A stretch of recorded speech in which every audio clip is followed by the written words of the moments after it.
Hey there guys, the real Tofffan here. I'm back for my second ever YouTube video.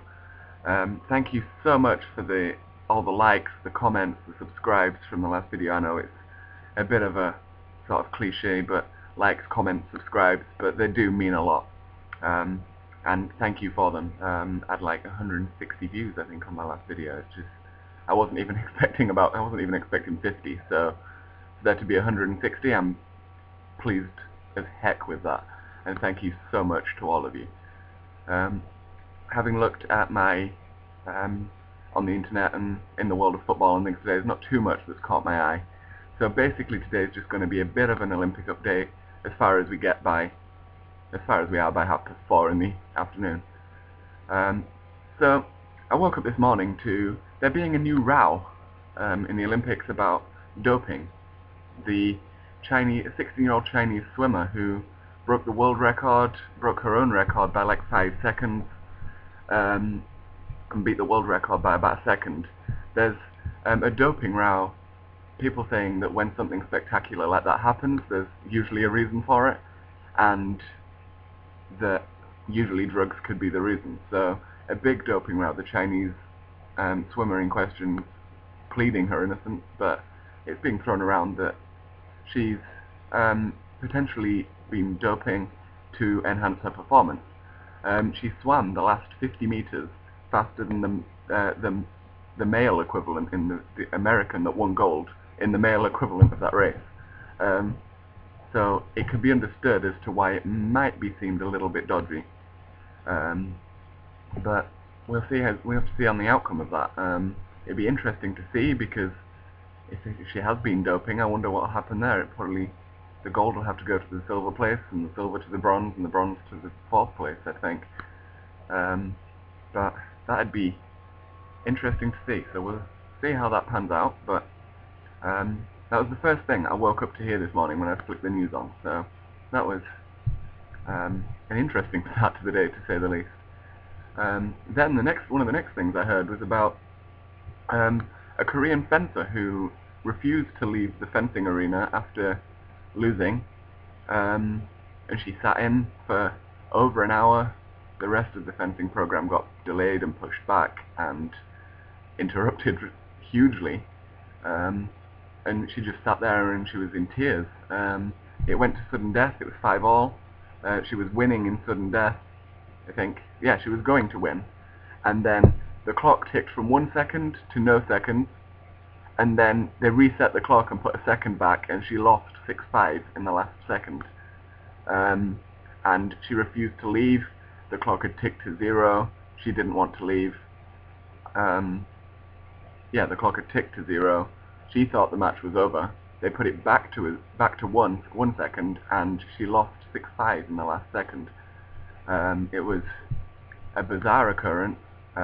According to the commentators, she didn't deserve to win the fencing match anyway, but it must be heartbreaking to have your final, your chance of a medal stripped at the expense of 1 second that the timekeeper didn't keep accurately.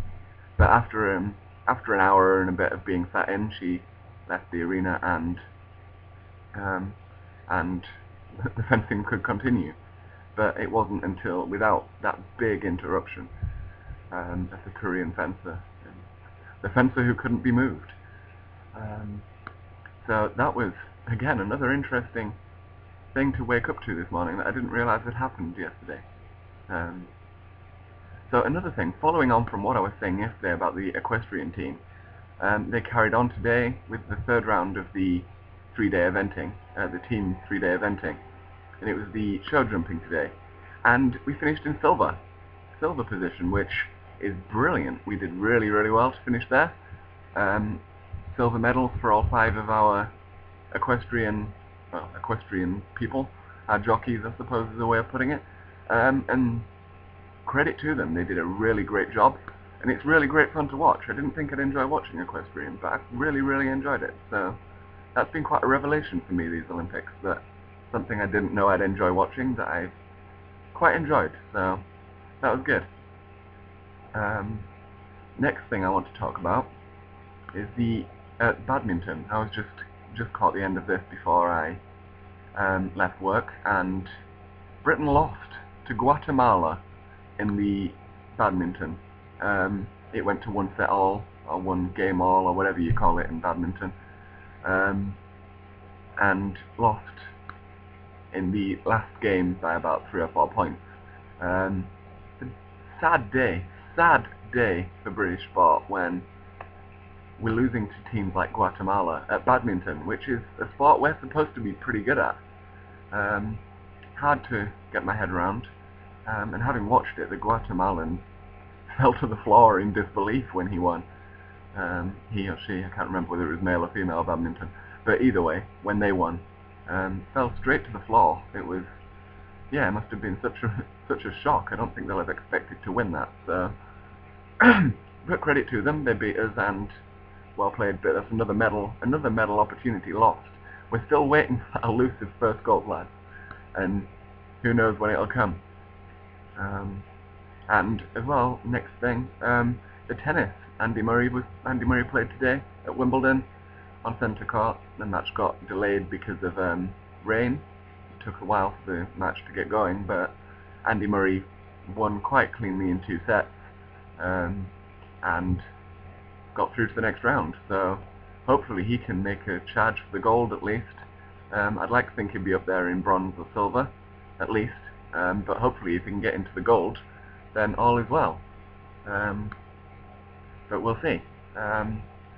There's one thing now that I want to talk about that really has upset me today, and it was from the diving yesterday.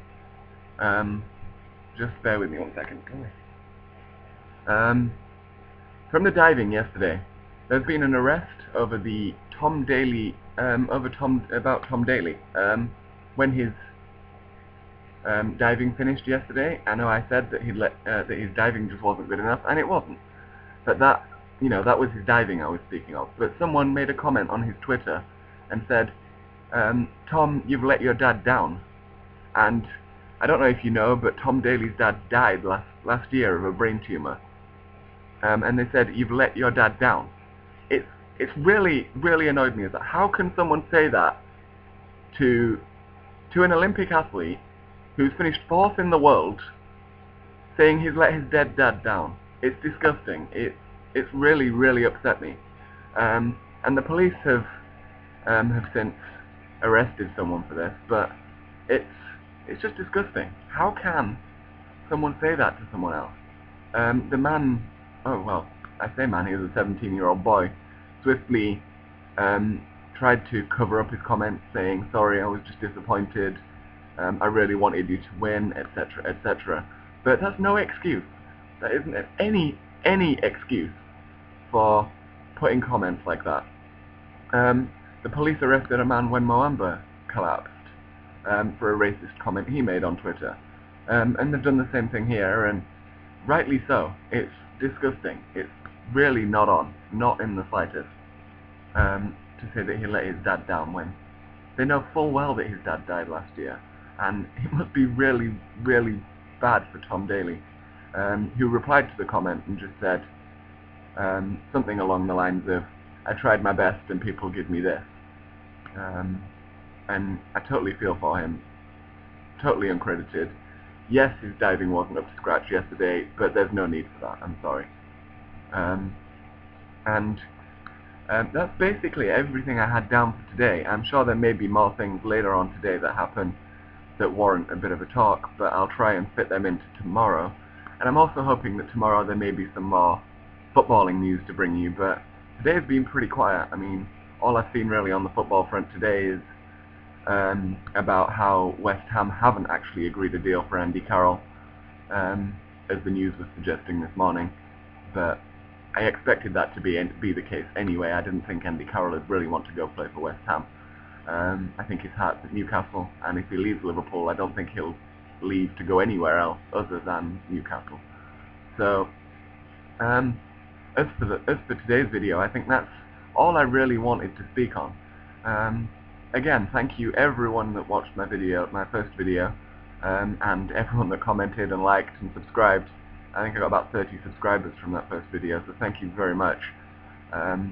And yeah, take it easy guys. Thank you very much for watching.